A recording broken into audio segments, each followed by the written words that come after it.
And we are back, folks. Another edition of the Monday morning quarterback film study with that man they took called DG or Prince Hakeem, Prince of Samunda. We got you over here, DG. And if anybody throw roses at my feet, they will answer to Sam. Don't you dare throw them roses at my feet. Just kidding. I would love that. Hey, they can throw some dimes at your feet. You get some dollars. Hold on. Some dollars. No. Some fives. Fives. I take fives at my feet. I take fives at my feet. I ain't taking no dollars now. Hold on, Sam. I take them fives at my feet though. Hold on. I ain't making no money like that now. Well, folks, hey, these film studies, I say all the time, we don't own the footage. Because we don't own the footage, we make sure that we let everyone know we use it strictly for the entertainment, education, and edification of you, the viewer. The three E's. But, you know, if you want to show love and help fund the film study so we can keep doing this and keep Devin in the life in which he's accustomed to, getting bathed every day, in the sauna, in the hot tub, right? Oh, my goodness. Yeah, getting his teeth brushed. Man don't even brush his own teeth. is clean, Your Highness. Man, you gonna leave Desmond alone. I ain't say nothing. Yeah, I just said you gonna leave Desmond alone. I didn't do nothing. You gonna leave Desmond alone. Oh, here we go. Oh, but Sam, what's my Cash App, my Venmo, just in case they don't, in case you don't got the PayPal, do you know my cat? So, he moonlights as D'Angelo. So if you want to send him some tips, because you know the ladies used to love D'Angelo back in the day. They did. Just let's get to the film, man. You want to sing to him a little bit, DG? No, I ain't singing right now. Listen, I need my tips first. If you want to help fund the film study, keep it going and growing. There is a PayPal link right in the description. That same PayPal link is right there in the comments. Keep it going. And then at the end of the season, we writing Big DG a big check, right? And then DG, he could go to Hawaii. You can have some spending money when whoever this lady is that say you come stay with her in Hawaii. Wait, what? Who said that? It was a lady saying you could come stay with her in Hawaii. Oh, where's she at? Shoot.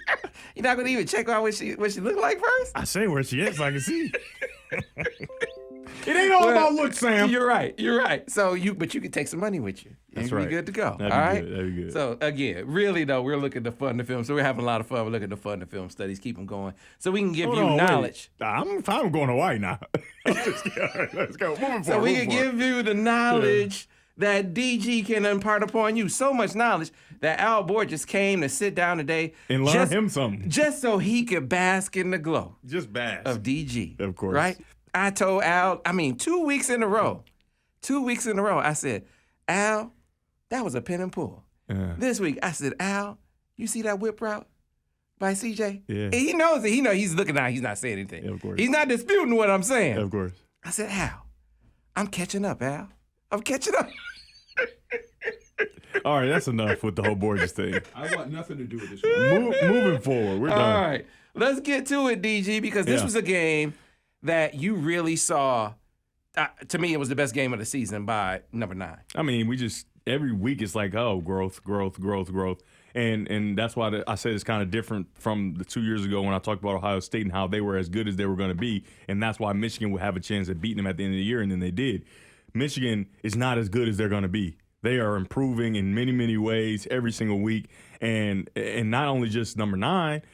Sharon Moore, right? Improving and better in the schemes, and we're going to show some really cool ones here coming up. So, yeah, I'm excited. All right, so we're going to get to play number 1, DG, on your breakdown this week. So RPO versus play action, right? And so we talk about how we haven't seen a whole bunch of RPO, but everyone knows it's in the plan. And this is where you can use it to your advantage. You can give the look of a run, right, where you have this fullback, Big Bredesen. He's going to come across the formation and obviously get the running back downhill. And so as much as it looks like RPO, this is a play action pass pattern, right? A play action pass, and they do a very good job of setting it up. And so when you have this heavy this heavy run action, or what they believe could be an RPO with the dig on behind, the two people that you need to affect are these two linebackers, right? You got to make sure that they see this. And when they see that, they're going to remove themselves, right? So they remove themselves, and so you got this big window behind you, but you have one person that you have to contend with, and it's that people call it many different things. The hole player, the rat player, the integrity dropper. I forgot which one of the coaches I was talking to. I think it was Wisconsin. The Wisconsin defensive coordinator Tressel. He calls these guys the integrity droppers, right? So a guy that's got eyes on the quarterback that doesn't have true responsibility, you got to make sure that you beat him with the throw, right? And so this is what he does. The play action obviously helps with that integrity dropper or that hole player as well, so he can't react right away. But you got to be on time. And you have to throw that ball with the word I used in Monday Morning Quarterback, conviction. You have to throw with conviction. If you're late, if you're hesitant, you will not make this throw. And you're going to see from this view, this is beautiful. Hands coming all over the place, and there's the whole player just by the hair on his shinny chin can't get to the ball. And that's the difference between winning and losing. And that's the difference I see in JJ this year as far as being an anticipatory thrower and throwing with conviction on different plays like this, because most quarterbacks are just going to say, I'm not going to throw it because this guy is coming too fast. I'm not going to be able to get it there. But when you throw a conviction, sometimes you might throw interceptions. And I'm just telling you, if I was a coach, I don't want a guy that throws no interceptions. I don't want that guy because he's not trying things. He's not trying to put his skills on display, or maybe he just doesn't have the necessary skills. This guy does have the necessary skills. And when you can play like this on time, on target, and drive this ball in there, that's a beautiful thing to see. Yeah, JJ was feeling it clearly, because there were a couple times I was nervous he might break my record in this game against Indiana. Man, you had like 1,200 yards in the game. I did, but I don't think Indiana was good enough to contend with him. I thought he was really going to get down and run in the pass game and really, I think it was like 586 total offense was the record. I thought he was going to get there, but Jerry, you keep me at least a little bit relevant. Thanks, bud. Okay, yeah, there were a couple of plays. That was one of the plays where you called him robber or rat or whatever you. Yeah, robber, rat, integrity dropper, hole player, whatever you want to call him. And there was a slough corner earlier in the game where he gunned it in. I mean, arm strength, anticipatory thrower, all the buzzwords that you say, kind of blowing through my mind. That if you don't have any one of those things, if one is out, you're pretty much done, and it's going to be a deflection and sometimes an interception. See, but what I want you to highlight is, it's not that many quarterbacks in college football anyway that do it like that. NFL too. People are struggling with it because the thing is, you got to have trust. You got to have belief. You got to make sure that you had a million reps with these guys to know what's going to happen. You got to know what the defense is trying to do. And that's a conversation I had earlier this week with Joel Klatt, just because, he watches a lot of football, sees a lot of quarterbacks. I watch a lot of football, see a lot of quarterbacks. It's just not a thing. Like, anticipatory throwing is not a thing. And so for these great play callers like at Ohio State and USC and all these places where the play caller is so good, it's almost a detriment to the quarterback, because now you don't have to figure things out for yourself. You don't have to anticipate because you look to the sideline. I saw what the defense did. I gave you the answers, and based off of the answers I gave you from our practice, you know where to go with the ball. So it's not it's easier to anticipate when you know exactly where to go. But when the defenses give you something, you got to kind of try to figure it out on your own. It makes it a little bit more difficult, and I think that JJ's doing a really good job of it. All right, on to the next play, DG. In your breakdown. Yeah, this is the back shoulder off of the double move, right? And so you got to know, once you do the move, right, even without a pump fake, because he's manning them up on that side, he's going to break on this, right? And so for receivers at home, tight ends, anybody pass catchers, no, when you run a double move, the DB is going to try to collision you. So you got to turn into Bruce Lee, right? You got to have strong hands to beat hands down and make sure, because you don't want this route taken away because of a penalty. You want to make sure you get down the field, right? And so he does a very good job of this. I like what Barner did there. He breaks his hands down, gets up the field, but he's playing against a defensive back.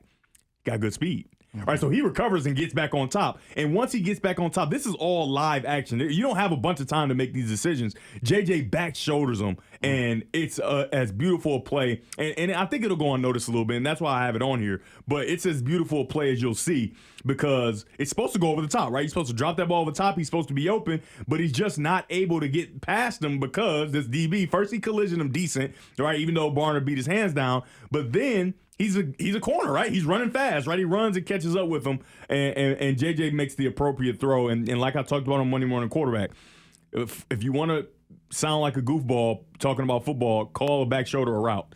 A back shoulder is not a route. It's an adjustment to a route that's already called, which is a fade. And on this point, it's a hitch and go or a sluggo, whatever the case may be. All those things can be back shouldered, right? But the back shoulder specifically is not a route. Al Borges isn't calling a play and say, hey, run that back shoulder. No chance, because what if the DV isn't on top, right? You can't throw it back shoulder. Then you want to get it up the field. So I think this is a really nice job. And this is a guy that wasn't here last year. He was actually at the school he's playing against, right? Mm-hmm. So to have that kind of rapport and to have the trust to line him up and isolate him as a tight end outside by himself, they're creating weapons, and JJ's getting more comfortable with those weapons. And it's a joy to watch. It's good. It's good for Michigan.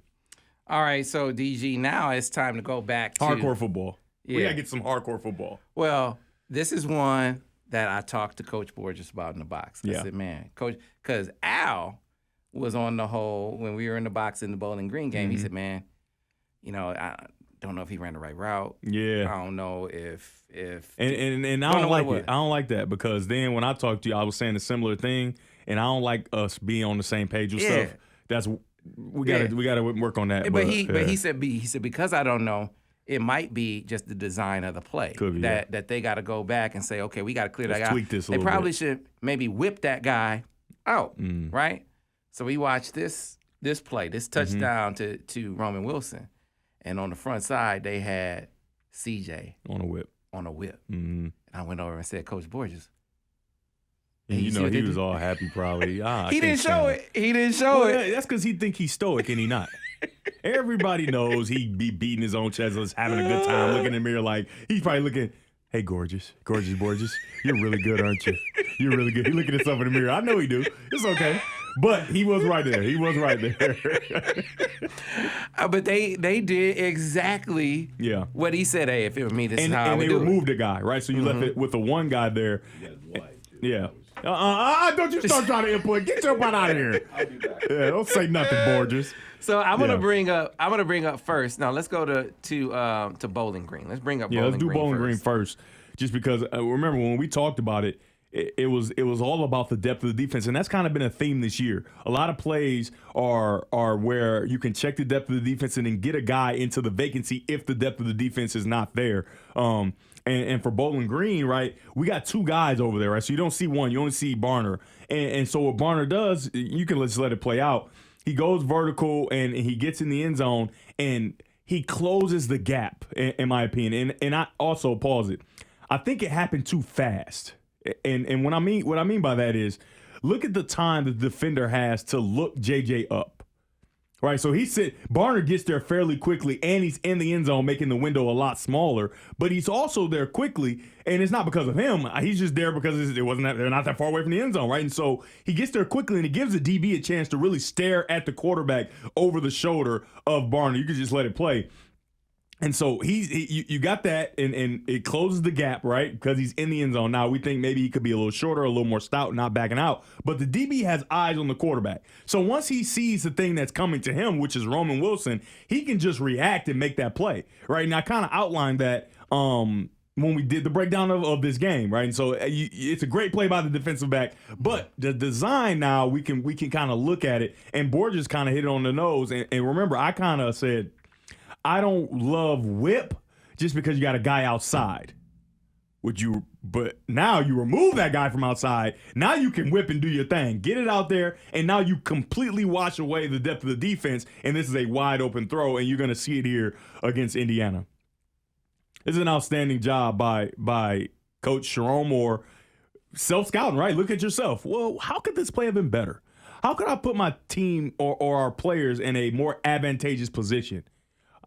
I've got it, right? Have this guy do a whip. It's going to clear up that read so much more for JJ, and JJ can execute, right? And so the depth of the defense thing, we've talked about that, and you guys should be experts almost in it, right? Check that depth of the defense before you throw a guy coming to where the depth of the defense should be vacant.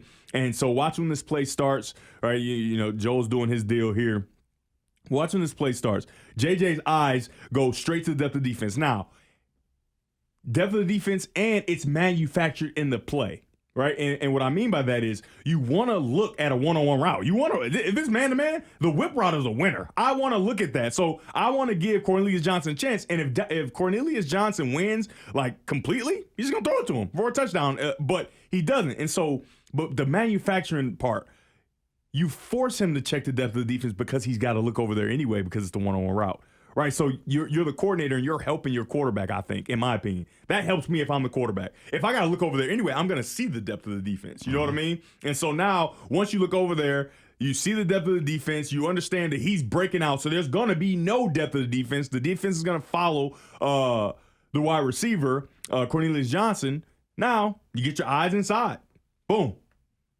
And that is completely different from what we saw against Bowling Green. And it's just not completely different. It's the same type of play, but it's just the tweaking of the chess pieces. Move this piece over here, move this piece over here, have this piece go this way. And now we can execute this play at a high level. Yeah, now you don't have a defender who can play two routes like he did against Bowling Green. Yeah, and you got to think conceptually. The one against Bowling Green, it feels good, right? You got a guy, but you need a little bit more space. Just because the end zone is only 10 yards, he's already in the end zone, so really make it 7. He can carry 7 yards and go get a ball, right? But when you get this guy running out, either you play him or you don't. You don't play Cornelius Johnson, we're gonna throw it to him. But if you do, wide open in the back of the end zone. Outstanding job by JJ Cornelius, who's a sacrificial lamb, essentially, even though he could get the ball. Roman Wilson finding the empty cavity, and Sharon Moore on the design. Sharon Moore. Hey, man, coaches, they have improvements to make game to game, too, right? 100%. And I think there's no ego in it at this university. I don't think Michigan's coaching staff, including Harbaugh, I don't think there's no ego in, hey, if something's being done wrong, we can fix it. Mm-hmm. Not to mention, you got a guy that's talented. Right? So that makes it a lot easier to fix it. Hey, he can do this. He can do this way. Right? Because sometimes when you're a coach and you have a quarterback that's a little limited, there's certain things you just can't do because he's not capable, right? But when you have a guy that's capable, the sky's the limit, and you can show the whole complete multitude of skill set as a play caller and a play designer. You ready to take him to grad school? Let's go hardcore grad school level. Because, grad school level is it's a little better.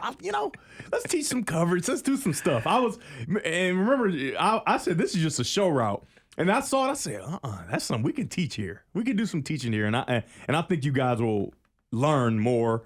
Obviously, I think you guys learn all the time, but this is something that gets a little deeper than normal stuff, right? So, cover 6, right? 4 + 2 = 6, right? And so there's 4 on one side, 2 on one side. Pause it there. This is a little bastardized version because you usually want to have the half player playing the short side of the field, right? So which is to the top of the screen. You usually want to have him over there just because one guy, less room to carry, and then the 2 guys will be on to the field, right, where there's more space. And this is why no always and no nevers. I'm so glad I learned it from Jeff Bile. No always and no nevers, because you don't always have to have it that way. And teams sometimes do this just so that, right? Just so that you have just one wrinkle in there where you can't always say that if they play cover 6, it's going to be like this, right? But in cover 6, cover 4 is a part of it, right? And so in cover 4, there's adjustments. All right, you got adjustments to the coverage based off of the alignment of the receivers. So in 3-by-1, the backside safety of the 3-by-1, which is to the top of your screen to the one receiver side, he poaches or eyes number 3. Right, to stop him from getting across the field and being able to make a play down the middle and all those different things, right? So he has his attention on number 3, and a lot of people call it poach, but I like to make it real layman's terms. He puts eyes on him. Put eyes on number 3, right? And so this is cover 4 special to the top and cover 2 to the boundary. So I guess we can call this cover 6 special, right? Cover 6 special. Now, you're going to get a blitz here, and nobody picks it up. In my opinion, the reason they don't pick it up because it doesn't look like it's going to be a blitz. If it looks like it's going to be a blitz, this is how it will look. This person wouldn't be right here. This person would stack right here, right? Because why would he stack? Because he's stacking right behind him so he can cover the number 3 receiver. Now, versus 6 special, he doesn't need to do that because he's already eyeing him from the backside. So when this guy comes, you see the shadow right there, he would usually cover him. So in my opinion, it's hard to see that this is going to be a blitz. It's super hard to see, and that's when you need to be special, right? That's when you need to be special. You don't recognize that it's going to be a blitz. That's fine. Try to make a play. Save me. Save me. He tricked us. He tricked me. He tricked you. He tricked everybody. Now you go make a play, 9, and that's what he does. This is a very good job of him making a play with something that should be a sack, right? It should be a sack in my opinion. So you're not critical of them not picking that up Not at because all. it's too hard to see. Not at all. I don't think you can truly see it. When you go stack safeties, you always and even with stack safeties, you don't have to get a blitz, but you're on alert. That guy might come. I remember Jordan Kovacs all the time, and Jared Wilson standing behind him. Jordan Kovacs, you're coming. I don't care. I don't care if you're not looking at me. You're coming. Why would Jared Wilson stand right behind you? There's no reason for that. And this is in practice. I'm saying when we were in college. And so a lot of times, more times than not, he did come. And that's kind of the theme that you want to create. But it's no always, no never. He doesn't have to come, but that's one thing you'll be alert for. But here, I don't see anything that says that this guy is coming. I don't see it. And so I understand why they didn't pick it up, but that's when you have to have a special guy at quarterback, and he does a good job. And then he does the whole Patrick Mahomes flip of the head. It's a really nice play. They showed a split screen of Harbaugh doing the same thing back in 1985. Oh, that's so cute. Look at that. They did. That's so cute. But I mean, this is an outstanding play, and this is one of those superhero type plays where it's like, hey, they got us. Can you figure out how to get us out of this? And he gets him out of it for a first down and almost a touchdown. Yeah, man, it's one of those things that I talked about after the game and the post game. Look, give Indiana credit. I mean, their guys covered well.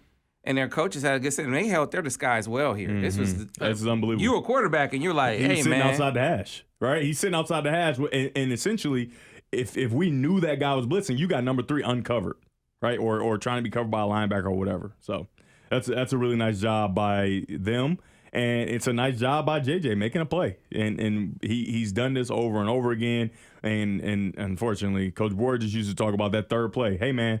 That every third play is something's gonna happen. It's that old S word play, right? Oh snap! Like you got to figure this out. Like I called a play, they called a better play. Maybe they tricked us. Whatever the case may be, can you make a play to get us out of it? And he's shown the propensity to be able to do it. I like that word, propensity. Yeah, I'll do what I can. I do, DG. All right. I do what I can.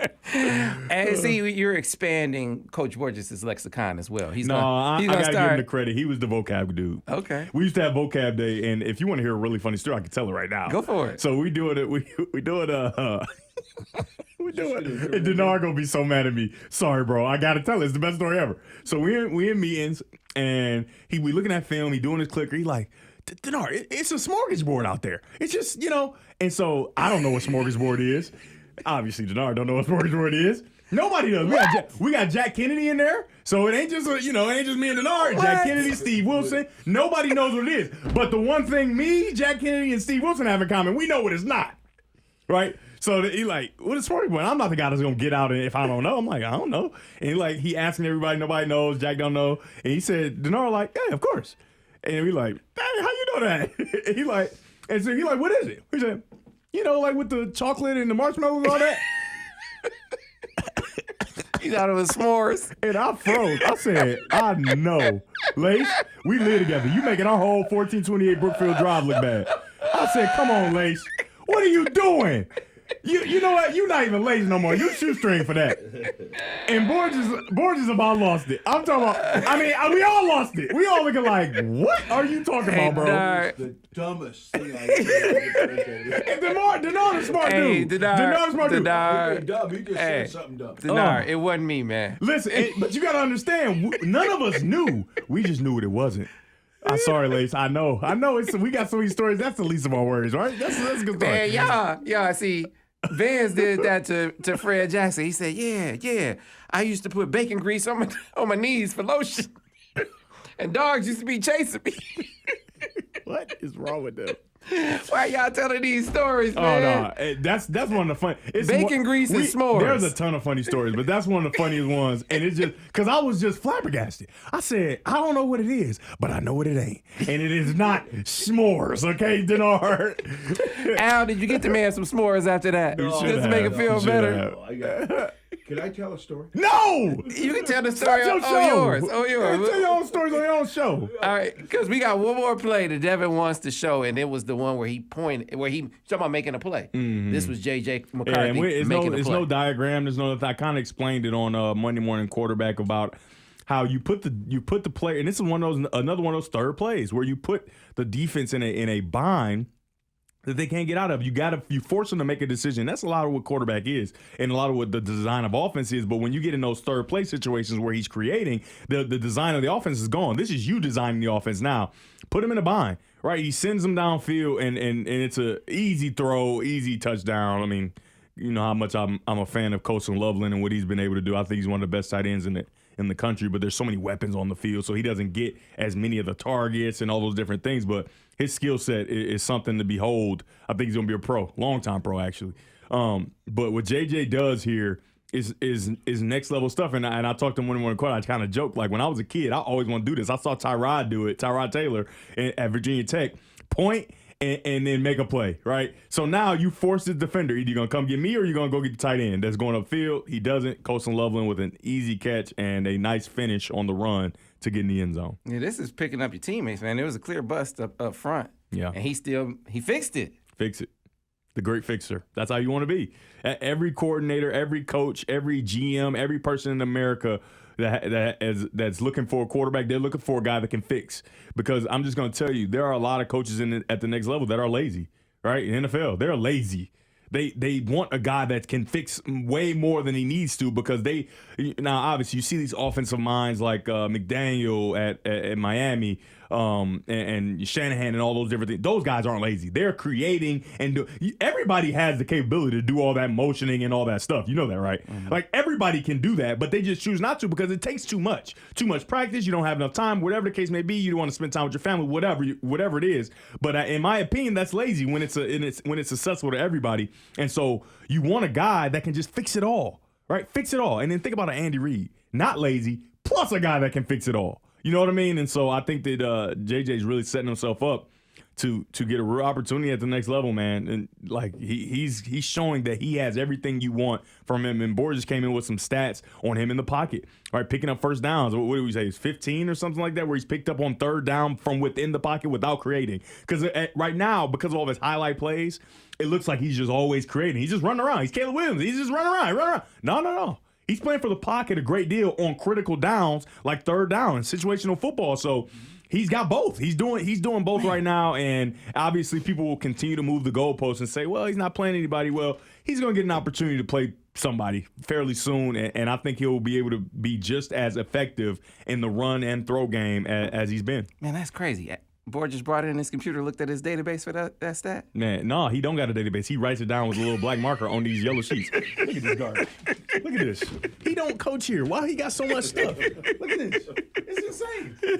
It's just, what is Borges, what are you doing with your free time? Borges, hey, why do you have so much? He's making water cooler champs. Ain't that right now? Oh, my goodness. This man loves him some football. He loves football. Man, and obviously he loves Michigan because even people that love football are not going to just do this. He loves Michigan. He loves Michigan football. I'm not doing that. That's a lot. I'm just, Monday morning quarterback. Hey. I'm lazy a little bit. He's making fans and me a little more edified, right? So I edification is on at all-time high right now. Speaking of edification, we don't own this footage. Mm-hmm. And because we don't own it, we use it strictly for the entertainment, education, and edification. The 3 E's. Of you, the viewer. But if you want to help out the film study, if you want to help fund it, if you want to help Devin keep getting bathed. His bathers. The bathers got to keep them clean. The Royal Panics is clean, Your Highness. You gonna leave Desmond Howard? I didn't say no Desmond Howard. Desmond, I got your back, man. I mean, I know your producer said that was okay. Producer said that was okay. Put it on the producer. Damn it. Sam, if you told me it was okay to wear a bikini, I wouldn't come in here wearing a bikini. We got to get out of here. Hey, you were born to talk about face. God. Get out. Hey, in the comment section, the link to the PayPal Fund the Film Study is right there. He had a folder sheet inside the paperwork that fell out. In the description. You can click that link and fund the film study that way as well. You can keep DG coming back, bringing you more Monday Morning Quarterback. Yeah. Until the next time, folks, thanks for watching another edition of the Monday Morning Quarterback Film Study with Devin Gardner. We'll see you next week.